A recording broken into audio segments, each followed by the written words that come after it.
தனுஷ் கரியரில் இந்த மாதிரி த்ரில்லா முடிச்ச ஒரு படம் கூட இல்லை.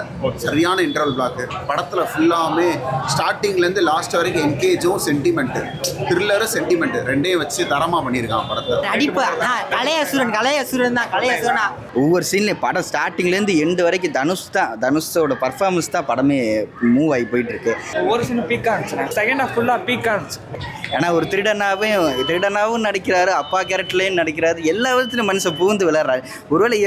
ஒருவேளை நடிகரத்தில் ஆவி அவருக்குள்ளே இருக்கா அப்படின்ற மாதிரி இருக்கு. போர்த்துலி ஒன்றும் ரொம்ப சூப்பராக இருக்காது, நல்லா இருக்கும், அந்த மாதிரி தான் இருக்கு. தியேட்டரில் கண்டிப்பாக மஸ்ட் வாட்ச் இந்த படம். கண்டிப்பாக மக்களுக்கு கொண்டு போய் சேர ரொம்ப. வணக்கம், இது உங்கள் குருடாகிஸ்லேருந்து. இன்னைக்கு தனுஷோட நடிப்பில் கரண்ட்ற படம் வந்திருக்கு. இந்த படத்தை ட்ரெய்லர் பார்த்துருப்பீங்க. அதில் ஈரான் போர் அப்படின்னு சொல்லி கரண்ட் சுச்சுவேஷனை மெர்ஜ் பண்ணுற மாதிரி கதை போயிட்டு இருக்குன்னு சொல்லி எதிர்பார்த்து வந்தீங்கன்னா அங்கே வேற ஒரு ட்விஸ்ட் வச்சிருக்காங்க. அது என்ன ட்விஸ்ட்ன்றதை மக்கள் சொல்கிறத வாங்க கேட்கலாம். அதுக்கு முன்னாடி நம்ம சேனல் சப்ஸ்கிரைப் பண்ணுங்க, இந்த வீடியோ லைக் பண்ணுங்க, ஷேர் பண்ணுங்க, கமெண்ட் செக்ஷனில் ஹைப் பட்டன் ஹைப் பண்ணி விடுங்க. நல்லா இருக்கு இந்த படத்துக்கு இட்லி கடை பரவாயில்லண்ணே, ஒரு வாட்டி பார்க்கலாம்ண்ணே, அவ்வளோதான். ஒருத்தலண்ணே படம் கருத்து படம். பேங்கோட எல்லாம் என்னான்னு இருக்குன்னு சொல்லியிருக்கிறாங்க. ஒவ்வொரு சீனும் பீக்காக இருந்துச்சு. எனக்கு செகண்ட் ஹாஃப் ஃபுல்லாக பீக்காக இருந்துச்சு. ஆனால் படம் நல்லா இருக்கு. கொஞ்சம் பேங்க் இதை பற்றி கொஞ்சம் சொல்லியிருக்காங்க, கொஞ்சம் இதாக பேசியிருக்காங்க, நல்லா இருக்கு. நல்லா நிறைய சஸ்பென்ஸ் கொடுத்துருக்காங்க படத்தில். பழைய அந்த போர் தொழில் இருந்த டேரக்டர் தான் அந்த படத்தை எடுத்துருக்காங்க. ரொம்ப சூப்பராக இருக்குது. எந்த ஒரு சீனுமே லேகிங்கிறது சுத்தமாகவே கிடையாது. ஸ்டார்டிங்லேருந்து ஃபினிஷிங் வரையும் ரொம்ப இருக்கும். சம்பவ படம் உண்மையிலே தியேட்டரில் கண்டிப்பாக மஸ்ட் வாட்ச் இந்த படம். கண்டிப்பாக மக்களுக்கு கொண்டு போய் சேர ரொம்ப அருமையாக. துணிவு படத்தில் அஜித் என்ன பண்ணுவார், கேங்ஸ்டராக பண்ணுவார். இதில் ஃபாதர் சென்டிமெண்ட்டாக பண்ணிட்டாங்க படத்தில். பேங்க்கை பற்றி, லோன் கொடுக்குறத பற்றி. தனுஷ் ஆக்டிங் வேறு லெவலு, தரமாக இருக்குது படம். தனுஷ் கரியரில் பீக்கு. எனக்கு தெரிஞ்சு தனுஷ் கரியரில் பீக்னா இதுதான். எனக்கு தெரிஞ்சு இன்டர்வல் பிளாக்கு தனுஷ் கரியரில் இந்த மாதிரி த்ரில்லா முடிச்ச ஒரு படம் கூட இல்லை. சரியான இன்டர்வல் பிளாக்கு. படத்தில் ஃபுல்லாமே ஸ்டார்டிங்லேருந்து லாஸ்ட் வரைக்கும் என்கேஜும் சென்டிமெண்ட்டு, த்ரில்லரும் சென்டிமெண்ட்டு ரெண்டையும் வச்சு தரமாக பண்ணியிருக்கான் படத்தை. ஒர்த்து 3 தடவை கூட பார்க்கலாம். தனுஷ் கரியரில் ஒரு த்ரில்லர் மூவின்றது இதுதான் ஃபஸ்ட் டைம்னு நான் நினைக்கிறேன். சரியான படம். விக்னேஷ் ராஜா டைரக்டர் பண்ணியிருக்காப்புல. போர் தொழில் டைரக்டர் அப்படின்ற பேரை கெடுக்காமல் கரை படமும் அதுக்கேற்ற மாதிரி ஒரு ட்ரெண்ட் செட்டிங் பண்ணிட்டு ஸ்டாப்பில் தனுஷ்க்கு அடுத்த லெவல். ஒரு டைமும் ஒரு மூவி தேரேஸ்க்குமே அந்த மாதிரி ஒரு ஜேர்னரை செலக்ட் பண்ணி டிஃப்ரெண்ட்டான ரோல்ஸ் ப்ளே பண்ணி செம்மையாக சினிமாவை காப்பாற்றிட்டு வராது. இந்த படத்தை எமோஷனல் நிறைய விளாண்டுருக்காங்க. எமோஷன்ஸ் அதுவே போர் தொழில் டேரக்டர்னால போர் தொழில் அளவுக்கு இந்த படம் ரொம்ப என்கேஜிங்காக இல்லை. அது சீன் டு சீன் என்கேஜிங்காக இருக்கும். என்கேஜிங்காக இல்லை, ரொம்ப எமோஷனல் நிறைய விளாண்டதுனால கொஞ்சம் ஸ்லோவாக தான் படம் ஆரம்பிக்கும். அப்படியே அந்த ஃப்ளோலே முடிஞ்சிடும். கொடுத்த காசு கொடுத்து தான். ஆனால் தனுஷ் சுராஜ் பர்ஃபார்மன்ஸை நொறுக்கிட்டாங்க, அள்ளிட்டாங்க. தனுஷ் நடிப்பு கலையசுரன் தான் கலையசுரன் ஆகிட்டாப்புல. பர்ஃபார்மன்ஸ் நொறுக்கிட்டாப்புல. படம் சரியில்லை ப்ரோ.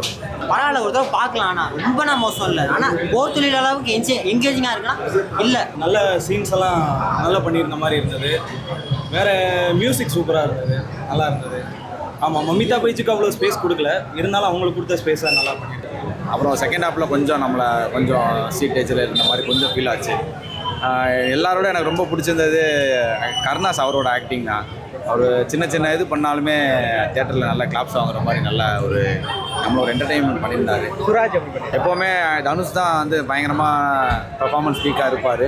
இந்த படத்தை பொறுத்த வரைக்கும் கருணாஸும் அந்த போலீஸ் கேரக்டர் நடிச்ச சுராஜ் நல்லாவே பண்ணிருக்கு. ஹீரோயினே தேவையில்லை இந்த படத்துக்கு.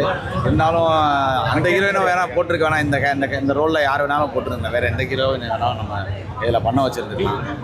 ஓவராக ஓகே படம். செகண்ட் ஹாஃப் ஃபஸ்ட் ஹாஃப் கொஞ்சம் ஸ்லோவாக இருந்துச்சு. செகண்ட் ஹாஃபில் கொஞ்சம் அதை டேலி பண்ணி கொண்டு வந்துட்டாங்க. போர் தொழில் மாதிரி தான் ஒரு ஃபீல் குட்டாக இருக்குது, நல்லா தான் இருக்குது. ரொம்ப த்ரில்லராக போகலை. மியூசிக் ஜிவி பிரகாஷ் மியூசிக் நல்லாயிருக்கு. ஆனால் மியூசிக் அங்கங்கே அவரோட பழைய படத்துலேருந்து எடுத்து போட்ட மாதிரி அங்கங்கே அது அப்படியே தெரியுது நிறைய சீனில். போர் தொழில் ஒன்றும் ரொம்ப சூப்பராக இருக்காது, நல்லாயிருக்கும், அந்த மாதிரி தான் இருக்குது. வரக்கூடாதுன்றீங்க அப்படி கூட சொல்லலாம். இல்லை, நல்லா இருந்துச்சு. தனுஷ் ஆக்டிங் தான் நல்லா இருந்துச்சு. சுராஜ் சாரோட ஆக்டிங் ரொம்ப சூப்பராக இருந்துச்சு. விக்னேஷ் ராஜா சார் நல்லா இருந்துச்சு. கருணாஸ் சார்து ரொம்ப நல்லா இருந்துச்சு. அவங்க சொன்ன மாதிரி ரொம்ப நல்லா இருக்கு. ஃபார்மர்ஸோட ஸ்ட்ரகிள்ஸையுமே தெரிஞ்சுக்க முடிஞ்சது. நல்லா இருந்துச்சு. படம் நல்லா இருந்துச்சு. திருடி தான் நம்ம எல்லாத்துக்கும் செய்யணும்னு இல்லைன்ற மாதிரி ஒரு மெசேஜ். அந்த கரை அப்படின்ற பேருக்கு என்ன காரணம்னு நான் படம் ஃபுல்லாக தேடிட்டு இருந்தேன். அப்புறம் தான் தெரிஞ்சுது கரைசாமி அப்படின்னு சொல்கிறாங்க. ஆனால் அதுக்குள்ளே ஒரு லாஜிக் இருக்குது. என்னென்னா விவசாயிகளுக்கு டிராக்டருக்கு தரேன் அப்படின்னு விவசாய லோனுக்கு டிராக்டர் வாங்கி தரேன்னு லோன் கொடுத்துருக்காங்கல்ல. அந்த பேங்க்காரனுக்கும் அந்த விவசாயிகளுக்கும் நடக்கிற ஒரு இதில் ஒரு திருடம் புகுந்து இந்த கடன் அடைச்சா எப்படி இருக்கும் அப்படின்ற மாதிரி தான் கதை இருக்குது. ஆனால் அது கரை கடத்தின அந்த கரை என்னன்னா அவங்களோட கடன். ராமநாதபுரம் மாவட்டம் எடுத்துட்டோம்னா அது வறண்ட மாநிலம். அதில் எப்படி பார்த்தாலும் அங்கே விவசாயமே நடக்காது. ஆனால் அங்கேயுமே டிராக்டருக்கெல்லாம் லோன் கொடுத்துருக்காங்க இல்லையா, அதில் தான் ஊழல்ன்றேன். 3 மாதம் தொடர்ச்சியாக இப்போ இஎம்ஐ கட்டுற 3 மாதம் கட்ட முடியலன்னா உங்களுக்கு சம்பளம் இல்லைன்னா எப்படி அதை அடைக்க முடியும் அப்படின்ற கிளைமேக்ஸில் அதை ஜஸ்டிஃபை பண்ணுறாங்க. அந்த மாதிரி விவசாயிக்கு ஒரு 12 மாதத்து வரைக்கும் எந்த வருமானம் இல்லைன்னா அவனால் எப்படி கட்ட முடியும்? அப்போ நாங்கள் இதுக்கு மேலே பண்ணால் திருடி தான் பேங்க்கில் கொடுக்க முடியும் அப்படின்ற மாதிரி ஒரு ஸ்டோரியாக எடுத்து கொண்டு போயிருக்காங்க. எனக்கு நியாயமாகப்பட்டுச்சு. கிளைமேக்ஸில் ஒரு திருடனே சொல்கிறேன், உங்கள் இஎம்ஐ பெருசா, இப்போ நான் திருடி கொண்டு வந்த பெருசா அப்படின்னு. ஏன்னா ஒருத்தனை ஏன் திருட தோன்றுதுன்னா, இப்போ 3 மாதம் 4 மாதம் இஎம்ஐ அடுத்தடுத்து போகும்போது எல்லாருக்குமே பெரிய பெரிய நடிகை எல்லாருக்குமே கடன் இருக்குது. ஆனால் விவசாயிகளுக்கு இருக்கிற கடன் எல்லாமே எதுவுமே பண்ண முடியாது. வருமானத்திலே அடிபட்டுச்சுன்னா அவங்க எப்படி அடுத்த இதுக்கு போவாங்க? அந்த டிராக்டர் லோனை வச்சு தான் நல்லா சொல்லியிருக்காங்க. ஆனால் இது ரியலாக ட்ரூவாக நடந்த இன்சிடென்ட் அப்படின்னு சொல்லுவாங்க. அதுபோல் தனுஷோட பர்ஃபார்மன்ஸில் இந்த கதை நல்ல அருமையாக கொண்டு போயிருக்காப்புல. ஒவ்வொரு சீன்லேயும் படம் ஸ்டார்டிங்லேருந்து எண்டு வரைக்கும் தனுஷோட பர்ஃபார்மன்ஸ் தான் படமே மூவ் ஆகி போயிட்டுருக்கு. சுராஜ் அப்புறம் ஜெயராம் நிறைய பேர் ரொம்ப அவங்களோட நடிப்பை அற்புதமாக வெளிக்காட்டியிருக்காங்க படத்தில். அப்போது இந்த படம் ஃபுல்லாமே பர்ஃபார்மன்ஸை. ஏன்னா தனுஷ் எப்படின்னா மற்ற ஹீரோவெல்லாம் சம்பளத்துக்காக நடிக்கார். அவர் நேஷனல் அவார்டு எப்படியாச்சும் இன்னும் ஒரு 4-5 வாங்கிடணும் அப்படி. ஏன்னா அசுரன் படத்தில் அந்த காலில் விழுற சீன்லாம் பார்த்து நான் அலண்டு போயிட்டேன். அந்த மாதிரி சீன்ஸ்லாம் நிறைய அந்த படத்தில் இருக்குது. அப்பா சென்டிமெண்ட்டில் எது எடுத்தாலுமே நல்லா அவரை பீக்கில் நடிச்சிருக்காப்புல. ஆனால் மம்தா பேஜி நல்லா பர்ஃபார்ம் பண்ணாங்க.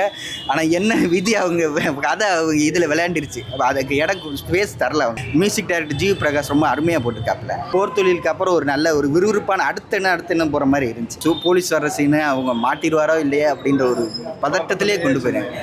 ஆனால் நல்லா இருந்துச்சு. மற்றபடி தனுஷ்காண்டி தான் படத்துக்கு வந்தது. ஃபுல் பண்ணிட்டாரு. அவர் எப்பவுமே ஃபெயில் ஆகலை. நான் பர்ஃபார்மன்ஸ் வின் பண்ணேன், படம் வின்னரெல்லாம் அவங்க கையில் தான் இருக்குது அப்படின்ற மாதிரி இன்னொரு தேசிய விருது இந்த படத்துக்கு கொடுக்கலாம்னு நினைக்கிறேன் அவருக்கு. ஏன்னா ஒரு திருடனாகவும் நடிக்கிறாரு, அப்பா கேரக்டர்லேயும் நடிக்கிறாரு, எல்லா விதத்துலையும் மனுஷன் புகுந்து விளையாடுறாரு. ஒருவேளை நடிகரத்தில் ஆவி அவருக்குள்ளே இருக்கா அப்படின்ற மாதிரி இருக்குது. ஏன்னா நம்மள ஒருத்தர் தான் தனுஷ். இப்போ நிறைய பேர் எடுத்துக்கிட்டோம்னா நிறைய பேர் சினிஃபீல்டில் வரணும்னு நினைக்கிறவங்களாம் தனுஷ் தான் எக்ஸாம்பிளாக இருப்பாங்க. ஒளியாக இருக்கிறவங்களாம் எப்படி ஹீரோவாக எடுத்துக்குவாங்க அப்படின்னு, சிவப்பாக இருக்கிறவங்களாம் எப்படி ஹீரோவாக எடுத்துக்குவாங்க அப்படின்னு நல்லா உடச்சிட்டு நான் ஹீரோவாக இருந்தால் எனக்கு பின்னாடி வர எல்லாமே வரணும் அப்படின்ற யோசிக்கிற மாதிரி தனுஷ் இருப்பாங்க. அதுபோல் தனுஷோட மைல்கல்ல இது ஒரு படம் நின்னும் நல்லா பீக்கான ஒரு சினிமா தான். நல்ல படம் பார்த்த ஒரு ஃபீல். அதுவும் திருவிழா டயத்தில் பார்த்தது ஒரு நல்ல ஃபீல் குட்டாக இருந்துச்சு.